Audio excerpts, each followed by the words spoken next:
Top quality और consistent performance के लिए सिर्फ सिल्वर पंप्स। टॉप क्वालिटी और कंसिस्टेंट परफॉर्मेंस के लिए सिर्फ सिल्वर पंप्स, नाम याद रखना। हे बघा, मुळामध्ये माझं सांगतो की माझ्याकडं आजही 90-95 एकर जमीन आज आहे, ती 100% बागायत आहे। त्याच्यामध्ये मोठ्या प्रमाणावर खजूर आहे, आंबे मोठ्या प्रमाणावर लागवड केलेली आहे, केळी मोठ्या प्रमाणावर आहे, मोसंबी मोठ्या प्रमाणावर लावलेली आहे। एवढं मोठ्या प्रमाणावर सगळं बागायतच आहे। आणि केळीचं आपल्या ज्या 100 एकरातलं जेवढं काही जे माझं उत्पन्न येत असेल 3-4-5 कोटीचे काही येईल, त्याच्या पलीकडे माझं उत्पन्न नाही आहे।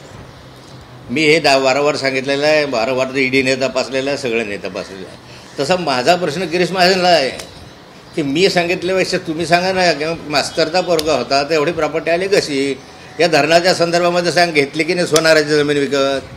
त्या संदर्भामध्ये 5 पटीनं पैसे कमवले की नाही? आणि त्याच्यामध्ये आंबे लावले की नाही?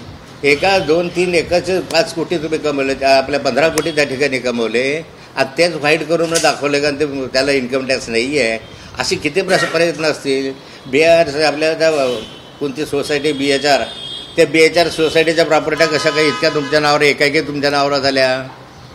कशा काय आल्या? इकडून लिलावात घेतल्या म्हणतात, लिलावात एवढ्या कमी किमतीत घेतल्या, आम्ही नियमाप्रमाणे घेतल्या। त्याची चौकशी करा। एक पुण्यामधले प्रॉपर्टी 100 कोटी रुपयाचे, 50 कोटी रुपयाची प्रॉपर्टी तुम्हाला एवढ्या कमी किमतीत मिळाली, लिलावामध्ये मिळाली। सगळं लिलावात त्यांनीच मिळालं, आम्हाला कोणालाच मिळालेली नाही। त्याच्या उधार मिळायला पाहिजे। कसे काय तुमचे जावई यांच्या नावावर एवढ्या प्रॉपर्टी होऊ शकतात? तुमचे पळासखेड्याला, जामनेरला शहरामधल्या जमिनी एवढे कसे प्लॉट असू शकतात?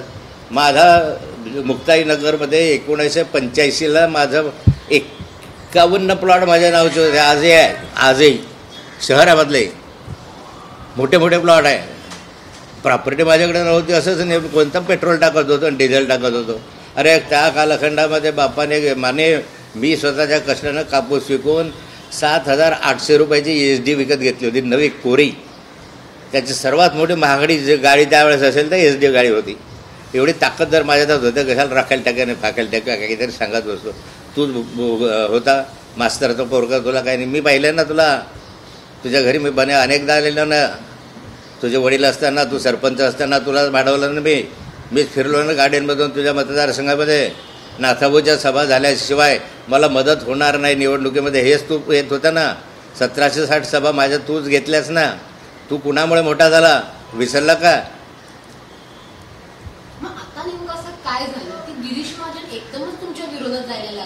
मी सांगितलं तो प्रश्न मी आधीच सांगितलं, स्पर्धा आली, त्याला नेता व्हायचा आहे।